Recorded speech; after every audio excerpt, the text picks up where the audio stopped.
корфармоён фиребашон доданд. Муҳоҷирони тоҷик 2-3 рӯз пас мо аллакай финала аниқ мекунем. Ё барои хизмат нокарда загран наметиҳанд, ё барое ки хизмат накарда бошӣ загс намекунанд. Агар ки хоҳишмандо бошанд, дар ҳамин мавзӯъ видео мекунем насиб. Инак аксияи солинавӣ барои муҳоҷирони шаҳри Москва. Агар ба шумо духтури дандон лозим бошад, пас ба рақамҳои рӯи экран дар тамос бошед.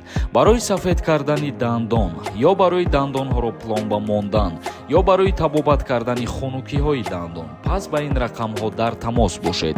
ҳатман аз номи мо гап занед, ба шумо тахфиф карда мешавад. Ассалому алайкум ба ҳама тамошобинони барномаҳои Сорбон Сафаров.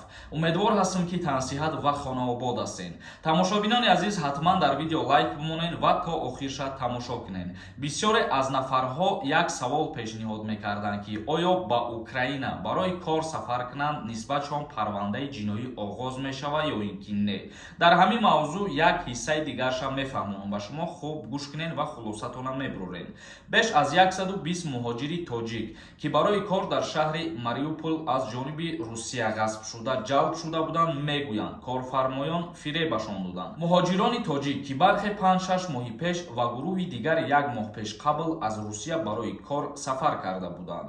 Ва дар ин ҷо гуфта мешавад ки аз тарафи корфармоён музди маош дода намешавад. Чӣ хеле ки мо аз ин хабарнома ба шумо фаҳмондем, ҳар касе ки барои кору фаъолият кардан сафар мекунад ба Украина, мумкин ҳаст ва имкон ҳаст ки ба фиреб гирифтор шавад ва музди маошона натиҳанд. Ба ҳамин хотир ма ба маълумоти ҳаматон расониданиям. Пеш аз як ҷое сафар кардан шумо аввал андеша кунед. Аввалан як гапи дигаре ки ба ҳамуҷа сафар кардан айни ҳол бениҳоят риски калон мебошад. Ба ҳамин хотир дар куҷое ки қарор дорен, ҷои кор дошта бошен, агар кору фаъолияти худтона идома додан бигирен. Ин буд як хабари фаврӣ ки ба маълумоти ҳамаи шумо расонидам, касое ки дар муҳоҷират қарор доранд. Ва дар ҳамин ҷо оиди конкурс як чиза қайд кардан мегзарам. 2-3 рӯз пас мо аллакай финала аниқ мекунем. Касое ки мехоҳанд аз конкурси ма билет харидорӣ кунанд, билет ҳастай. Ин ҳами картаи Сбербанк да сумтона партоин.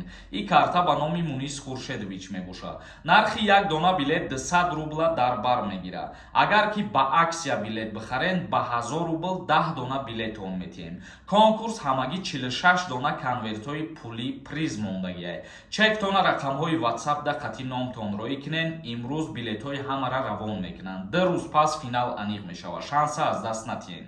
Акнун мегзарем ба қисми хондани комментарияҳо. То охирша тамошо кунед то ба саволҳои худтон ҷавоб бигиред. Комилов нависонда: Ассалому алайкум акаи Сорбон, 1000 бор нависам, ҷавоб надоди ака. Чӣ ба аблава дар аэропорт қапидестанд агар тамом шуда бошад? Фикр мекунам ки дар ягон ҷо ҳозир аблава нестай дига, накардестиянд. Имрӯз аллакай 6 декабр мебошад. 10 рӯз шид ки фармон биромадагиай ва ба анҷом расидагиай. Як каси дигар нависонда: Ассалому алайкум ака, ман худам дар Москваям, занам ва кӯдакам дар Тоҷикистон. Омада метавонанд пеши ман? Бале, омада метавонанд. Барои кӯдакта давернис рӯй мекунӣ, загранпаспортиш мегиранд, оилатам загранпаспорт мегирад, билет мегиранд, меоянд. Тамом. Нарзуллоев нависонда: ака меган ҳозир границаи Тоҷикистона гузаштанда барои хизмати ҳарбии баҳорӣ имзора мегиранд. Ҳамин гап ростай?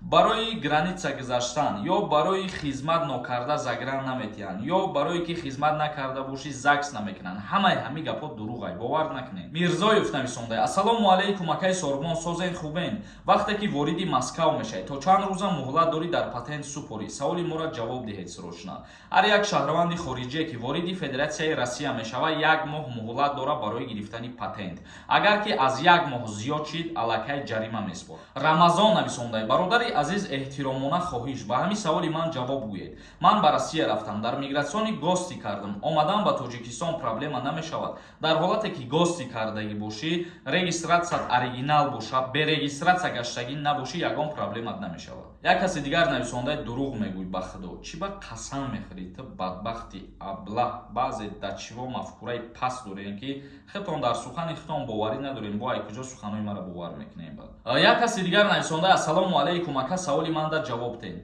Ман 17 солагимда омадам, 18 сола шидам, як моҳ пас мерам дар мигратсионим работа навиштагиям. Я регистрация кардам тамом, на граница гузаштагиям, на дадофа регистрация кардагиям. Баъди як моҳ мерам, проблема намешуда боша, пешакӣ раҳмат, овозат хаста набоша. Дар ҳолате ки ту работа қайд кардагӣ дар мигратсиони карта, вале худат 18 сола шидагӣ набошӣ. Вақти биромадан аз Россия дар ин мавзӯъ ягон проблема намешавад. Вале барои регистрация надоштан имкон ҳастае ки агар аз ту талаб кунанд, дар рейд буғалти запрет на въезд мекунанд, ё ки видварения мекунанд, ё штраф мекунанд. Мирзоев нависонда: акаи Сорбон, ман 1 сол мешава бе патентам, ягон нарушение надорам, граница гузарам, документ кардан метавонам. Бародарои азиз, ман доим ба ҳамаи шумо таъкид мекунам ки то ҳоле ки ягон кас ҳуҷҷатҳои шуморо тафтиш накунад, ба шуъбаҳои милитсия набаранд, ягон проблема намешавад шумода. Дар ҳоле ки аз шумо ҳуҷҷат талаб кардан, дар ҳар куҷое набоша, фарқ надорад ва шумо ҳуҷҷат пешниҳод ки накарден, дар ин вақт проблема шида метавонад. Ҷалолиддин нависонда: акаи Сорбон, дар бораи хизмати пулакӣ видео кун, илтимос.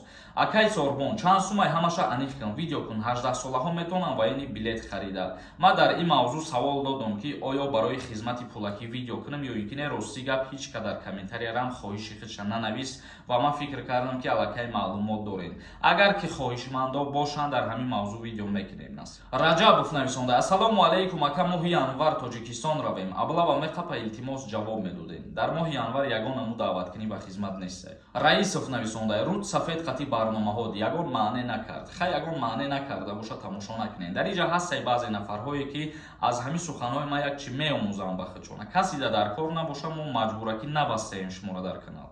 Ҷам нависонда: агар то 1 январ ба Россия равӣ, патент медиҳанд, ҷавобашро интизорем, пешакӣ раҳмат.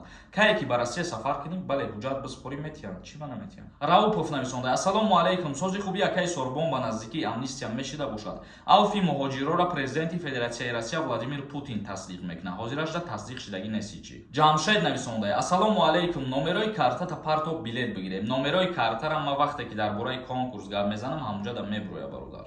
Маҳмадназар нависонда: илтимос видеои навбатитонда ҷавоб тиҳед. Видварения то чанд сола мешава? Моҳи марти 2018 паспорта печат задам. Ҳамин баҳори 5 сол мешава. Баъзеҳо мегӯянд ки 5 солам бишава, въезд ҳуй намекунанд. Видварения аз 3 моҳа то 5 солара мешава.